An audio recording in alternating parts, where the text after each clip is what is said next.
Gerson, sou estudante de psicologia no 10º período e pesquisador, e quero falar hoje um pouco sobre mudança comportamental. Se eu sei o que precisa mudar na minha vida, por que eu ainda não mudo? Essa pergunta vai ser a base norteadora daquilo que a gente vai discutir nesse vídeo. Por que a mudança comportamental ela é tão complicada e por que existe tantos empecilhos para quando a gente quer efetivar um comportamento saudável na nossa vida, um comportamento bom? Aqui eu não quero fazer um vídeo que seja de autoajuda ou até mesmo um pouco coach. Eu quero falar um pouco sobre essa questão da mudança de comportamento e por que ela é tão complicada. Quero elencar 3 tópicos no decorrer do processo desse vídeo. O nosso cérebro ele tem uma tendência a se habituar e padronizar certos tipos de estímulos.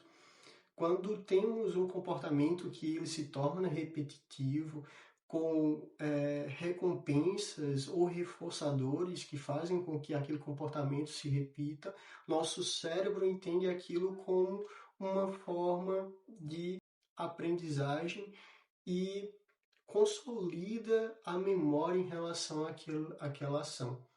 Então, quando a gente fala basicamente nessa questão de que eu tenho um hábito ruim, esse hábito ruim pode ter certeza que ele é recompensador para o seu cérebro. Então, mesmo que você entenda que um comportamento ele não é benéfico para você, o seu cérebro vai entender aquilo como benéfico. Esse é o primeiro ponto. O comportamento ele é padronizado e o nosso cérebro entende ele enquanto benéfico, porque o nosso cérebro ele precisa poupar energia.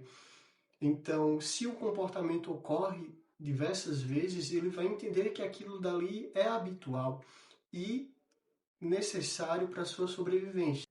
O segundo ponto nada mais é de que o comportamento ocorre por estímulos externos. Então, quando a gente entende quais são os estímulos externos que estão contribuindo para aquele comportamento ser efetivado, a gente basicamente consegue controlar as variáveis e possivelmente impedir que aquele comportamento seja efetivado. Quando a gente precisa mudar um comportamento, a gente precisa entender quais são os gatilhos que estão contribuindo para que ele ocorra. Um exemplo é uma pessoa que mexe muito no celular antes de dormir. O gatilho possível que contribui para que essa pessoa fique rolando o feed antes de dormir e dessa forma impedindo que o seu sono seja benéfico é manter o celular próximo dele ou na hora que deveria estar lendo um livro antes de dormir. Então, aquele comportamento repetitivo, ele teve um estímulo. O estímulo foi manter o celular perto de si na hora de dormir. Ou até mesmo na hora de estudar, quando o celular fica perto. Então, o estímulo é uma notificação que chega nele. Então, você vai, pega, abre e esquece tudo que estava fazendo antes. Então, basicamente, entenda os aspectos externos que estão controlando o seu comportamento. Esse é o segundo tópico. No momento que você entende quais são os aspectos que estão contribuindo para aquele comportamento, você pode controlar com outras formas, substituindo aquele comportamento com outro comportamento e fazendo com que aquele padrão que está estabelecido no seu cérebro seja quebrado. O segundo tópico é sempre entenda o quanto você está evoluindo. Ou seja, a autoeficácia ela é de extrema importância para a mudança e efetivação de um comportamento. No momento em que você desenvolve a sua autoeficácia, isso vai fazer com que você entenda que está progredindo.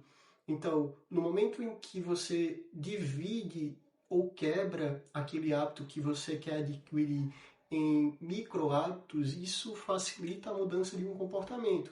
Ou no momento em que você faz um checklist em relação àquilo que você precisa fazer no dia para que o comportamento seja alcançado, ou efetivado, quebrando ele e dividindo em pequenas partes, você vai ver que chegou a um número exato de ativa e isso vai fazer com que você tenha um reconhecimento do seu esforço naquele dia.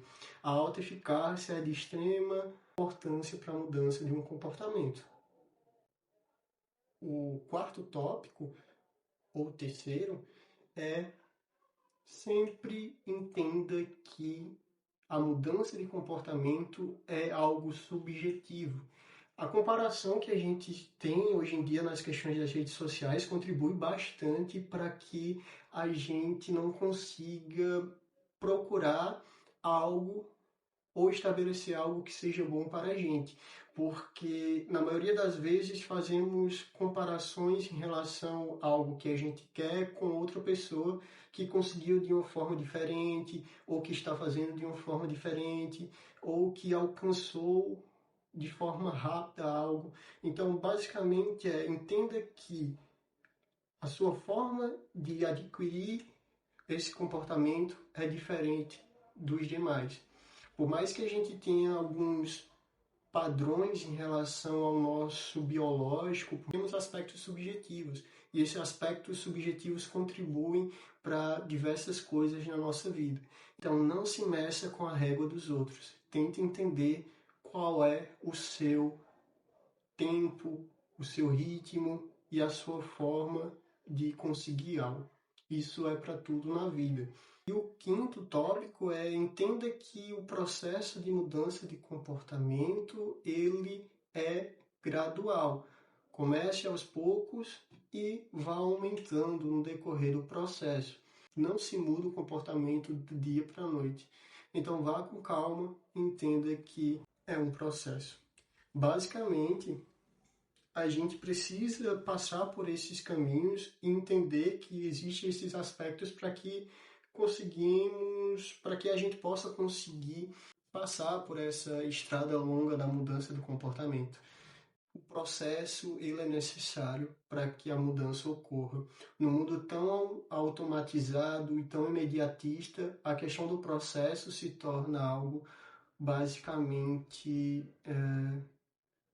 chulo ou ineficaz, mas só que ir contra essa tendência é a melhor forma para se desenvolver enquanto pessoa.